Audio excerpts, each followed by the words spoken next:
First up, we're going to talk about regulation.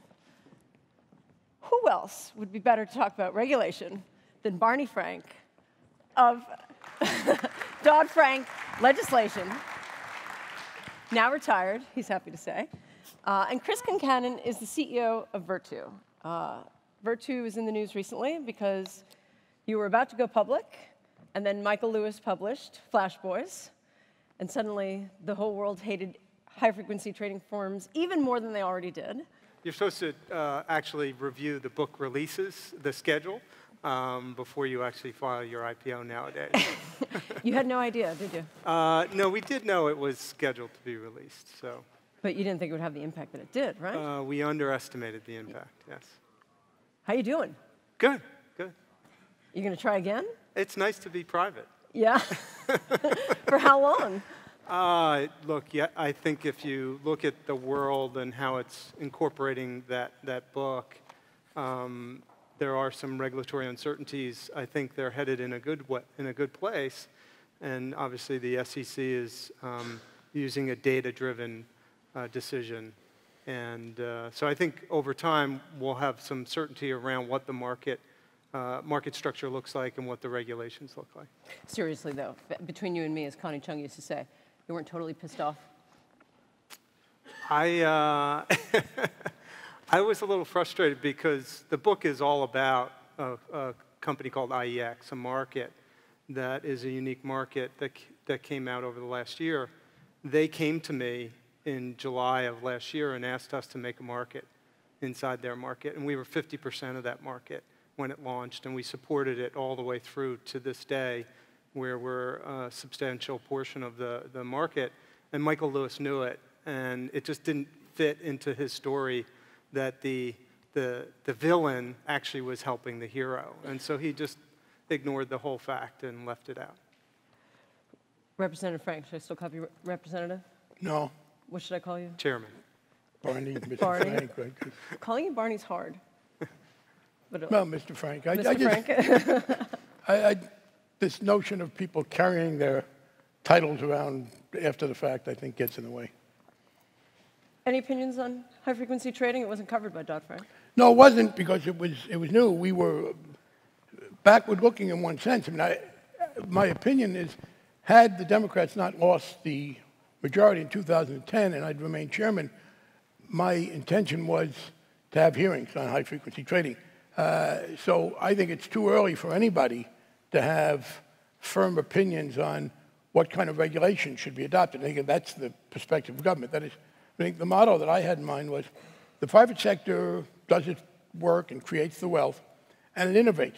And at some point, innovation in the private sector changes things. It becomes such a qualitative difference that you've now got to get new regulations that deal with it, that presumably, but hopefully give you the best value and restrict any abuses.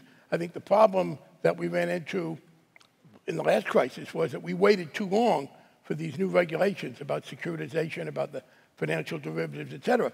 What I'm hoping is, and I think this is now happening, people having learned from the last period are now looking at high-frequency trading, which is a potential new game changer, and we'll be watching it. I think that's what's important, is to be monitoring it now and watching it, not coming to any, what I think, premature conclusions. So he doesn't have any power anymore. So you can answer this honestly. Was this a good piece of legislation? Were you supportive of this legislation? Yeah, I actually think Dodd-Frank should be named Frank Dodd for the work that he's done. That's pandering, actually. I actually lobbied on behalf of Dodd-Frank. Why? I thought it was the right thing. I looked at the market and saw enormous notional value held on the balance sheets of the banks, and the crisis that unfolded. And I live in a world and grew up in a world of cleared instruments. Equities are cleared, futures are cleared, and the value of clearing is an important component to that market. Does everybody understand what clearing is? I assume this is a financial audience. If you don't understand, raise your hand.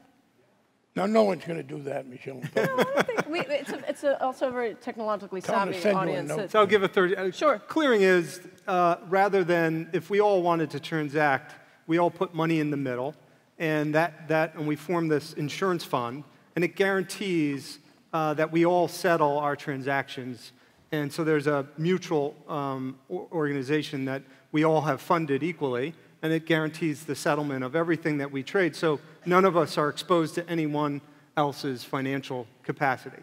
It's all mutualized insurance company. And that's how all equities are traded around the planet.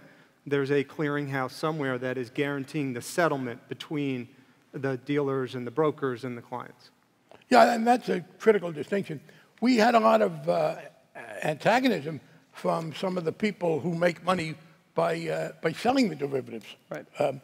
What I've heard recently, and I had a good conversation with guys from American Express, is those businesses that use derivatives to hedge their risk were very happy with the bill. I mean, it's a difference, and I do think because their costs went down. Their costs went down because it's more competitive, and I think that's the function of derivatives in the economy is not to make money for Goldman Sachs and J.P. Morgan Chase. It is to lower the cost of business, reduce the risk of volatility, offsetting your business thing. So I feel very good about that, the way it's working out. That it was our purpose to serve the users, not the sellers. To really simplify, if you were a really strong, well-known firm and somebody was creating a derivatives contract for you, you got a much better price because they knew you were a big, strong firm, right? So PIMCO got great pricing, et cetera. But if you were a little rinky-dink firm, you were probably paying through the nose because you didn't have as much capital. And you may well not have known what the other people were paying, right, because it was a series of individual deals. And one of the big things that we did was to make the prices public, price transparency. I was mentioning this. I had two insurance companies. These were companies that were making money by selling them, and they came to lobby against the transparency. And I said, what's your objection? And one of them said, well, if we have to publish the price we're going to charge, somebody can come in and undersell us. And I said, yeah, well, we thought that's what the market was supposed to do. But sorry, to put it in perspective, the U.S. equity market is about a $200 billion a day market. The interest rate swap market, these derivatives, is a $2.3 trillion a day market. So this is an enormous market that we're talking about that was largely unregulated. And now it is. Can regulation kill? Did you worry about killing innovation as you wrote this regulation? No, because we were careful not to do that. But so you were cognizant of that problem? Oh, absolutely. No, okay. I mean, my motto is we want the private sector to innovate. At the point when the innovation has reached critical mass and new regulations are needed for the new model, then you want to preserve the good and protect against some of the abuses. In the legislation we adopted, I didn't like what's called the Durbin Amendment, which regulates the price that the MasterCard can charge the retailers on debit cards. That's the only price fix in our bill. Everything else, nothing in the legislation prohibits people from doing what they used to do, nor does it set any price. Oh, yeah, take it back. We do prohibit people from giving mortgages to people who couldn't possibly pay them back. Why would you do that? I'm very proud that we did that. But in every other case, we try to just do what we're talking about here, is put things on the market. And as I said, there are no prohibitions that say this activity can't happen to that. But yeah, we were very conscious not to want to interfere with innovation. So to push back, in theory, it was already prohibited, right, to give a mortgage to somebody who no, it wasn't. Theory couldn't afford it. I mean, there's a whole sign-off, et cetera, where the bank has done an analysis of your ability to pay this back. And that's been around for a long time. A, the rules were not as strong as they should have been. B, non-banks, which were not regulated. Look, part of the problem was, the whole thing is very interesting. You mentioned equities. When I was younger, what we were told was if you have a high risk tolerance, then you go in equities. If you want to be steady and safe by debt, well, that got totally flipped. We just had a crisis because of the volatility of debt. But the problem was that more and more mortgages, starting in the 80s, were being given by non-banks, by unregulated entities. So you're right, Michelle, about the mortgages given by the regulated entities. What happened was liquidity was coming in from all over the world to non-banks. And we did not have a good structure for regulating mortgage origination from the non-banks. And then that was compounded by information technology, which allowed 100% securitization. So if you're a non-bank now and you're not regulated, your interest is in the quantity of mortgages, not the quality. You get a transaction fee for every mortgage you issue and sell, and there was insufficient regulation of that sort on the non-banks. Yeah, securitization became so prevalent, I don't know if you ever saw the South Park episode where they securitized the blender. and they end up on the floor of the New York Stock Exchange with this blender. No, and I have another anecdote which would help me with this, and it's not just on mortgages. Henry Kravis, he said, feel free to quote him. He was we KKR, Colbert, Kravis, Roberts. He said, I was talking about, because one of the things that we wanted to put into the bill, we put in there, I hope it'll be adopted by the regulators or enforced, is risk retention. That if you're going to securitize, the securitizer takes a certain percentage of the risk. And he said on a Friday, he wanted to buy a company. So he put out a request to banks to see if they wanted to participate in the purchase of this company. But he didn't want the price to be out there forever and have everybody come in and outbid him. So he said on Friday, I asked them to let me know by the close of business Monday if they wanted to participate in this. He said, I was afraid I didn't give him enough time. By Sunday, I was oversubscribed. And one guy, he asked the guy, saying, hey, I don't want to look a gift horse in the mouth, how did you do the diligence between Friday and Sunday? And the answer was, oh, I called in my people and said, if we buy this, can we sell it in turn, securitize it? And the answer was yes, so we bought it. He didn't have to look at all at the merits of the transaction. Because he knew he could unload it. He knew he could unload it, yeah, exactly. Are you satisfied with where Dodd-Frank is today in terms of completion of regulations? Mostly, two problems. First of all, as Chris said, the biggest grant of new authority in the bill went to the Commodities Futures Trading Commission, previously the most obscure of federal agencies. They regulate this. How many trillion, 100 trillion we talking about? 2.3. Yeah, 2.3 trillion. It has been underfunded. My Republican colleagues who didn't like the bill didn't want to take it on head on, but the Commodities Futures Trading Commission's budget is about $250 million with an M to regulate this, and that's a problem. The other is I'm afraid there's some pressure here. I got to blame some of my old liberal allies who were worried about poor people not getting homes and don't like the risk retention, and they're trying to lobby to have mortgages be securitized without risk retention. So those are my two problems with it. Otherwise, I think it's in pretty good shape. We're actually going to wrap this up. We're keeping this short, but I wanted to ask you about Eric Cantor and the upset last night. Well, let me first of all give the preliminary that anybody ought to give when asked about this. As you listen to my explanation of it, be aware that I was totally shocked by it.